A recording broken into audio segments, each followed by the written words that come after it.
राज्य सरकार द्वारा जारी की गई नई आबकारी नीति के विरोध में मंगलवार को उदयपुर जिले के शराब व्यापारियों ने आबकारी कार्यालय के बाहर नई आबकारी नीति की प्रतियां जलाई व प्रदर्शन किया। शराब व्यापारी बंसीलाल सुवालका ने बताया कि राज्य सरकार की आबकारी नीति के तहत शराब व्यापारियों ने पिछले वर्ष भी काफी नुकसान उठाया है। पूर्व में आबकारी शर्तों को पूरा करने की वजह से शराब व्यापारियों ने रेट कम कर शराब बेची थी और काफी नुकसान उठाया, पर अब नई आबकारी नीति की वजह शराब व्यापारियों को शराब की खरीद पहले से ही 20% ज्यादा करनी पड़ेगी।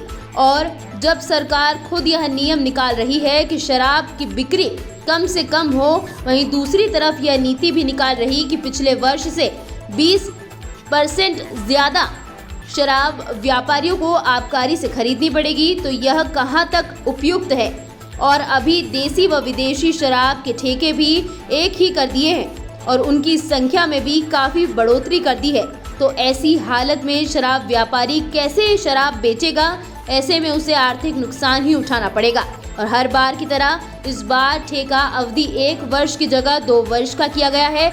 अगर कोई व्यापारी ठेका सरेंडर करता है तो उसको उसकी जमा राशि भी नहीं लौटाई जाएगी। तो इस तरह की नीतियों को सरकार को बदलना चाहिए। जो सरकार की तरफ से जो नीति लाई गई है, जबकि एक तरफ तो सरकार कहती है कि मद्य निषेध नीति, मद्य निषेध नीति का मतलब होता है कि शराब कम से कम लोगों को मिले। दूसरी तरफ सरकार इतनी गारंटी बढ़ा रही है कि ज़्यादा से ज़्यादा शराब बेचो।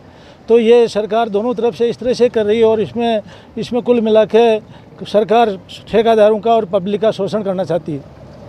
जैसा कि आपने कहा कि सरकार चाहती है कि दारू कम लोग हाँ, लेकिन सरकार का ये कहना है कि उत्तम गुणवत्ता की दारू लोग पिए, जो घटिया निर्माण वाली दारू होती है वो नहीं पिए। घटिया निर्माण वाली जो शराब गांवों में बिकती है या सब जगह भट्टियों से निकलती है, उसका कोई भी पाबंदी नहीं है, खुलेआम बिकती है और खूब भट्टियाँ निकलती है। तो इसके खिलाफ कोई कार्रवाई क्यों नहीं होती? कोई कार्रवाई नहीं होती इसमें। मेरा नाम ओम प्रकाश सुवालका है, मैं उदयपुर जिला वाइन काउंटर के अध्यक्ष हूँ। राज्य सरकार ने जो नई पॉलिसी जारी की है 22-23, 23-24 के लिए 2 साल की पॉलिसी है। इसमें पिछले साल जो ठेकेदारों को नुकसान हुआ उसकी तो भरपाई की नहीं है और नई पॉलिसी भी इसी प्रकार जो अभी पॉलिसी चल रही उसी के आधार पर वापस पॉलिसी आगे रिन्यूअल करा दी गई है। तो पहले भी लोगों का माल नहीं बिका, वो आधी रेट में लोग अपना माल बेच के 2 पेटी पे 1 पेटी फ्री दे के लोग घाटे में गए हैं। और आगे की पॉलिसी भी अभी इसी तरह की, इसमें 20% शराब और बढ़ाई गई है। 20% जो अभी पेटियाँ बनी हुई उसमें 20% पेटियाँ और बढ़ गई है।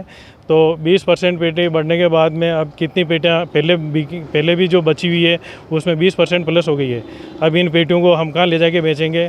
और ये पॉलिसी हमारे को समझ में नहीं आ रही है और हम इसका विरोध कर रहे हैं।